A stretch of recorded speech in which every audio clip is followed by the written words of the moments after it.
Hellfire Campaigns, the universe at your feet. Our universe is a little smaller than you might expect given the cover. This book contains a whole campaign called The Man Who Would Be King. And you know Mr. Wargaming, he is the man. This is our new home, the little kingdom of Safedgar. It's bordered to the west by Barodi and to the east by Amir Zamin. And it right down here at 5 Point Peak, it touches, it actually doesn't really border any of these if you're going diagonally, but we say, we could just kind of slip around that peak and we get into Shanti Pahadi and Badi Foj, but that's going to put us, as you can see, this is really mountainous terrain. This is the northern portion of a much larger empire, and way down here, just south of Shanti Pahadi, is you see all the rivers flow down to the capital city where the Grand Poobah himself, the big kahuna, the Grand Moghul, has his palace. And he tries to play all of these guys off each other. He's appointed one of his sons by his favorite concubine. Here's cards. We are going to get to that today. As the ruler of this really wealthy area down here, but all they have is a lot of fancy pants horsemen. They're going to have to rely on mercenary companies for the ground pounders, for the guys marching to and fro, hither and yon. We don't have that problem. We have a pretty solid army. Up here in Safedgar, let's take a look at the little roster here that I've compiled. We don't have any big cities. Down here, they got 3 big cities. Very fertile lands down there. Safedgar, we've got 8 units of infantry. I think this is battalions or is it companies? I can't remember. 2 light cav, 5 heavy cavalry. Down there, all they got is the 5 heavy cavalry. So they're in trouble. We got 70 villages, 3 walled towns. And where are they particularly? Well, the 3 walled towns probably come from the 3 biggest red cards. And we could probably put some little things down there, but it's all kind of abstracted at this point, as is the political situation. But the political situation is going to get a little more complicated because when we look at how these guys feel about each other, like I said, Shanti Pahadi, he wants peace with his neighbor Badi Foj. Safedgar, we don't have anything. Barodi and Shorbad Shah, these 2 guys, they want to fight. They are scrapping. And here's a pass. They both want to control that pass. I'll bet you Shanti Pahadi wants, or Shorbad Shah, they want to get their hands on this mine over here. That is a huge resource. One thing that the game lacks, this Empire's dealie, is a concrete specific system for taking territory away from your opponents. We'll have to figure out how that works and how that will change things. If I can launch over here a nice invasion and take over this square right here. Now, we don't even know how big these are. We'll answer that when we have to. We don't have to yet. But if I wanted to take this one, if I wanted to cut off Amir Zamin, there's a city here, so I have to conquer that city, right? And its twin city is up here. That could be a problem. And I have to worry about my rear, Barodi, coming after me. So it's really complicated, right? In fact, you might not want to spend your army because they don't cost as much when you don't use them. And it might be cheaper to just bribe people. And so there's some of that action going on around here as well. In fact, specifically, Badi Foj is paying Shorbad Shah. And Badi Foj is also paying Gambir. Hey, guys, please don't attack me. All right? And as you can see, Badi Foj just barely touches Gambir. That gives us a nice little web. Amir Zamin is scheming against Gambir. Gambir has demanded that Amir Zamin pay them tribute. That's what the purple lines mean. Gambir wants Badi Foj to pay them, and they do. The yellow line means that Badi Foj is yellow-bellied when it comes to Gambir. And then again, Gambir is scheming. And Shanti Pahadi down here, they're just nervous. They want peace, but who else do they border? It strikes me that they also kind of border Amir Zamin, but I probably should have put some lines here to reflect how they feel about Amir Zamin. But I didn't, so we're not going to today. Instead, what we're going to do is we're going to take a look at what happens when you actually play the game. There are a couple of other questions I have. We'll get to those here in a little bit. For now, I just wanted to show you that here's where the meat and potatoes lies. Here's where the action starts. And one other thing. I'm sorry. I said without further ado, but I have got some ado. Boy, do I have some interesting ado. This plotting table reminded me of something. We looked at this in the last episode. I have to wonder if the plotting table isn't at least partially inspired by. We're looking at Gary Gygax's The Dungeon Master's Guide. We all recognize the Ifrit on the cover of this page. Right here at the tippy top, page 106, we've got the racism table. Way back in 1979, Gary knew what made conflict happen. See, it says here, what do goblins think of other goblins or ogres? They hate ogres, which would explain the whole Bree Yark situation. What do ogres think of ogres? It says here, you just cross-reference. That's a P. Oh, they have preference. What do orcs think of orcs? H assumes that others of the rival tribe. They hate each other. See, even orcs know that orcs are terrible. Interesting way to drive conflict and help you establish what the world is like. Because after all, who just has an irrational hatred of who is one of those historically accurate ways of driving the action. Or, hey, maybe it's a rational hatred. Who am I to say? Like I said, this is a judgment-free zone. We're ready. So aside from those little brief asides, we are ready to find out what the political randomness is for our campaign. We're going to kick things off. And just to warn you, I'm going to go with a 10-month year. 2 months out of the year, it's the rainy season. It's too muddy to move.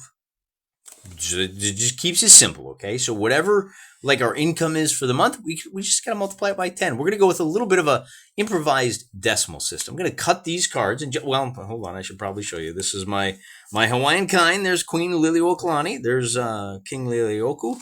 And then there should be where's Kalakaua? There he is. There's Kalakaua. The road that runs along Waikiki Beach, it's pretty famous. You've probably seen it in the movies sometime. It's actually named after King Kalakaua. And then, just on a related note, the road that I drive to work on is called Nimitz Highway, which is named after the aircraft carrier. Yeah, you know, I'm just joking. You know who it's really named after. Godspeed, Nimitz. I understand as I record this, it's on its last mission. You've been a valuable defender. Anyway, so we could cut these, but I'm just going to deal the top one. Now, if this is a diamond, it means the year is plagued by bad harvests and everybody's got to spend money. If it's spades, the Great Moghul is busy elsewhere, and that means some of these guys that aren't happy with some of these other guys, they know the Grand Poobah is distracted, they can launch a little war. On the other hand, if we draw hearts, the Grand Moghul is going to come stomping into our territory to find out who has disrespected him the most and put that guy down. Or alternatively, who is the most beloved? Are we going to go full Dune? Are we going to go full like House Atreides and go stomp? Wait, was Atreides the house that he was part of that the Emperor was going after? I don't know. I don't watch that nerd stuff anymore. I just play nerd stuff. And then clubs means war. Draw a card for every warlike fife holder. Who would that be? Well, it's going to be Barodi, Chorbenshaw. I'd have to double check my notes. Point being, if it's clubs, everybody's marching to war. And it's probably possible that guy, that European guy that married Princess Jasmine up in Safedgar, has like reopened a lot of old wounds and has inspired people to say, hey, listen, we got to lock this down. We need to get a solid king on the throne. And who's more solid than me? We all know it's true. It's just that you want me to prove myself, right? So, and when I say that, I mean all 7 leaders of these areas are thinking the same thing. Boy, this country would be a lot better if I was in charge. So all I got to do is draw the top card. We get a 3 of spades. And 3 of spades means the Great Moghul is busy elsewhere. Fife types A, B, and H are rather assumed to be under the protection of the Grand Moghul. The only one of those guys we have is, as I said earlier in the video, Shanti Pahadi. So we can show you the map, okay? So Shanti Pahadi down here is under the protection of the Grand Moghul. I don't remember what well, I mean, we can take a look here. I've got a book, Fife holder H. So H, minor son of the Grand Moghul. There you go. Is under the protection. But this year, war draws the Grand Moghul's attention away from your area. This means those who rely upon his protection are on their own. The larger the card, the more distracted. 2 through 10. This is the sum of money the Grand Moghul wants all fife holders to contribute to enable him to hire mercenaries so he can deal with his problems. So 1 is 300 through 10 being 1,000. Not paying is a stain on your court record. Now, we already talked about how the budgets work in this game. and what our decision was for the budgets for year one. We said we are going to pay our taxes to the Grand Moghul. We don't need to get any stain for trying to cheat him on that. We are going to, so here's our, well, actually, here's my year one page. I said for the month, I'm going to raise 47,000 rupees, of which 20% goes to tax. My coffers are going to have 10%, and that means 4,700, except because of the 3 of spades, and we'll draw a little spade here, I now have to take 300 of that. So I said that it's going to be minus 300 protection for Shanti Pahadi down here. I guess this is a loyalty test that the Grand Moghul has for me. Hey, you know, the Jasmine's father might trust you, but I need to know that you're going to march down and protect my favored son. The value of the card gives you the percentage chance that each warlike leader will attack somebody under the Moghul's protection. All right, now there's only one person that's under the Moghul's protection, so there's only one person that can be attacked. And the card says the percentage, roll a d10 or percentage dice for each warlike holder. This includes their chance of attacking you as you march to the defense of the Grand Moghul's client. So all the peaceful guys are going to let me march through their territory. And I got to decide which way I'm going to march. And then we got to decide if somebody else is going to try to take a piece out of me. How do we do that? And this is where the rules are largely silent. Except I think what we can do, the first thing I need to establish is which ones are the warlike leaders. For us, that's going to be Barodi, Chorbad Shah, and is that it? Shanti Pahadi is favorite of the Grand Moghul, and then Warlike, and Gambhir. So these 3, Barodi, Chorbad Shah, and Gambhir. So the 3 guys in the corners, there's our warlike boys. And they're not going to help, which means they're each going to get a stain on their record. They have made a terrible enemy down there at the court. So this becomes important because if in subsequent years the Grand Moghul marches an army in here, I have to keep track of this. Barodi gets 1, Chorbad Shah gets 1, and Gambhir gets 1. Now I can refuse to march my army to war, but if I do that, then Safedgar gets 1 too. I don't want a stain just yet. I need to husband my resources. I need to do a little training, and I need to march down here. So the next thing we have to do is look at the next paragraph. And in this case, the chance that one of these guys attacks my force or attacks, let's see, it says here, for number cards, the percentage is half the value of the card multiplied by 10 rounding up. So I have 3 guys that might march to war. And with a 3, that becomes a 1.5 round up. That's a 20% chance. So on a 1 or a 2, I'm going to roll for each of these guys. Barodi, Chorbad Shah, Gambhir. Barodi does not. All right, so this is safe.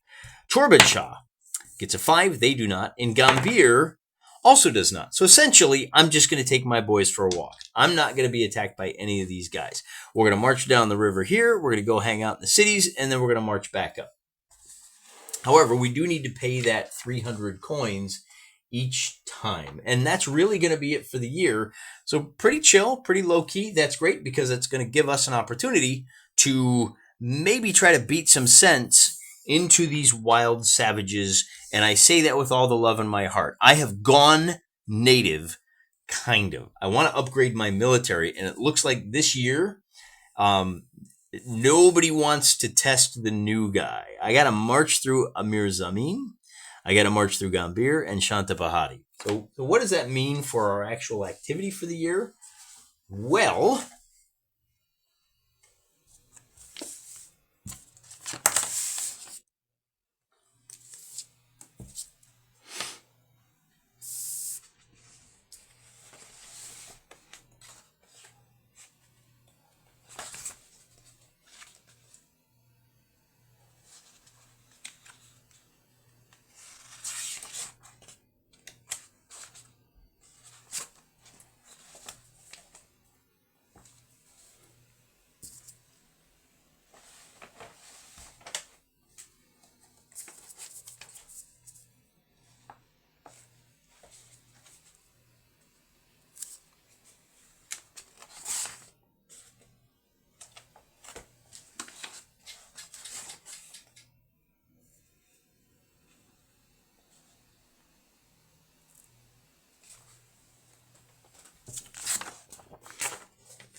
the first thing we have to do if we want to level up, our military is hire advisors.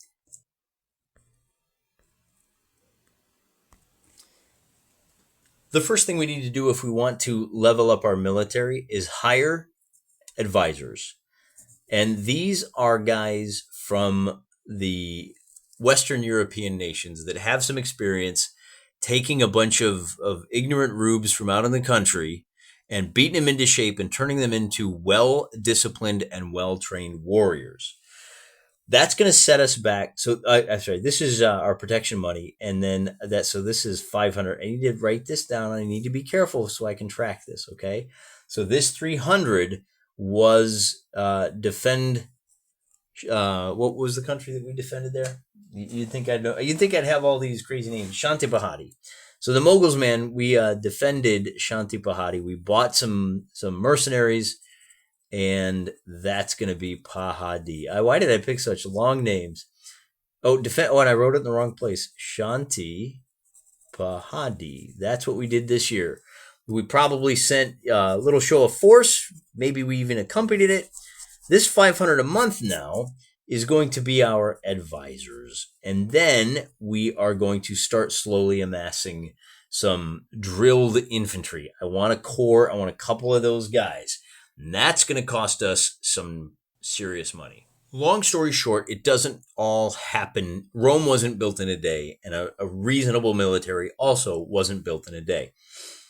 You have to build your own muskets, and there's a nice little section in here about how to manufacture your own muskets. Also, but it's kind of expensive, and so there's a chance that you import them, which means smuggle them.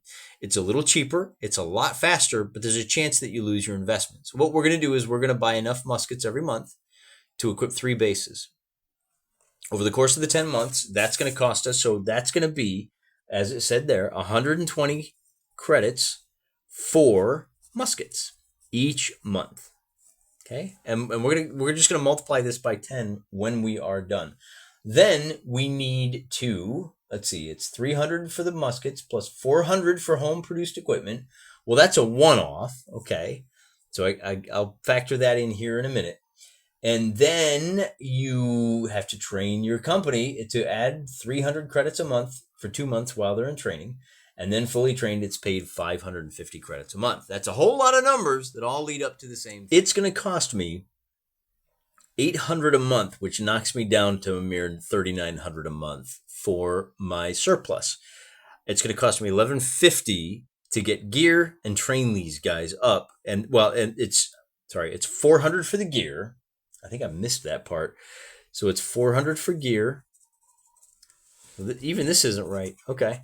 There's a lot going on here, guys. Bear with me. So that's going to be 1,550. It's 600 for the training, 400 for the gear, 550 a month. And I'm just going to say that they come online towards the end of the year. So for 2 months, that's 1,100. Oh my goodness. So that is a total to raise this of, it's 550 a month for 2 months. That's 1,100. So that's 2,100 for my well-drilled company. And I'm writing it down like this because this is what I'll have to think about next year. But I don't want to do just that. I really like the idea of having some serious artillery. And so to raise artillery, we are going to pay the raising cost. This is the mobile artillery. It's going to cost us $2,200. So this is mobile artillery. And I only have enough money for the 1 battery of 3 guns, and those guys get paid $600 a month. So we're just artillery, and I think we have to do the same thing. Here again, you have technology, so let's see, they count as crew serve projectile weapons. Yeah. So for the artillery, it's $600 a month for 2 months. Okay, and then it's $2,200 to raise the company, and $600 a month beyond that. So I have to back off another $2,200 just to raise those guys. And then for the last 2 months, that's going to be an additional $1,200. So for this year, that's going to set me back $3,200. Now, why did I go through all that? Because when I factor all this in, I'm gonna wind up with 39,000 credits on the year, except I have to subtract this 5,300. So we subtract 5,300, and that's going to leave us with a surplus of 39,300 and wait, 39,700. That's what it is. No, what am I talking about? 5,000 is going to be 33,700, and that's my surplus for next year. Okay, 33,700. I may 33,700. I'm just going to do an R with a little line through. Okay, so that's what I end the year with. So it was a good year. I have a well-drilled company. I've got mobile artillery. I can produce better weapons for my guys if I want to, but that takes a little bit of time, and I don't know if I trust them just yet. We do have the capability of raising a rocket company, but I don't want to get there just yet. I think maybe with this big of a surplus, maybe we go with 2 well-drilled companies so we can send them off in different directions. We may be happy with that. Leave one at home in one of my walled cities. And if I do that, then we have to subtract another 2,100 just for this year. And that's going to leave us with 31,600 for my surplus.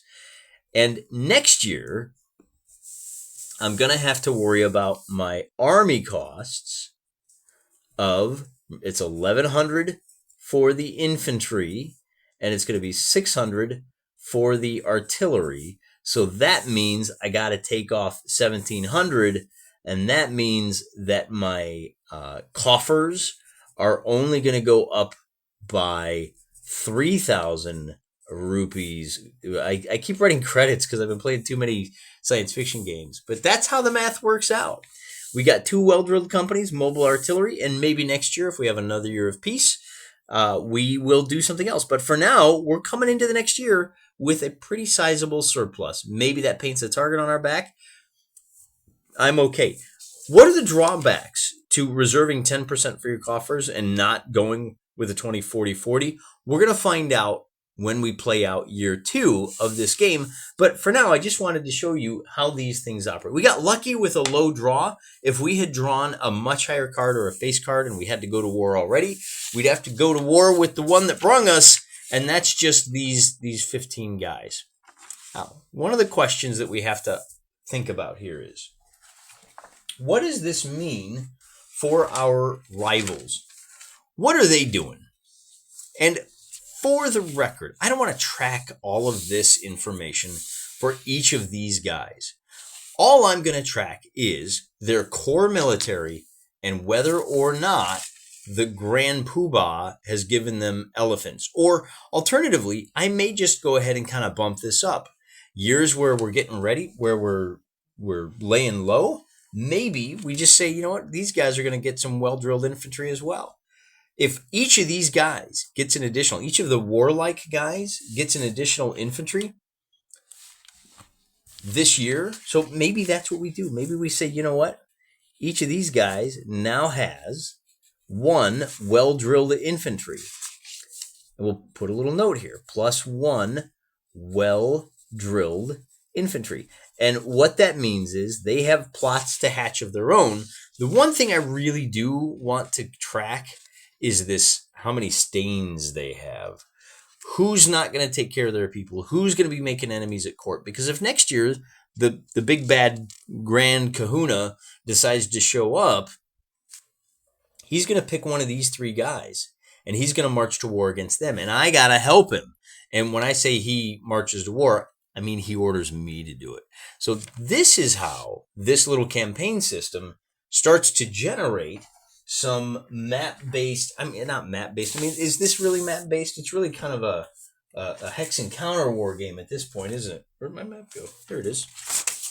All right, but if I get ordered, hey, Safadgar, march over to Barodi and kick their butts, I got to decide what that means. I may decide I'm going to cut them in half. They've got 2 little lobes to their country, or maybe we just fight a standard battle using the system we discussed in our last video, which would be fine.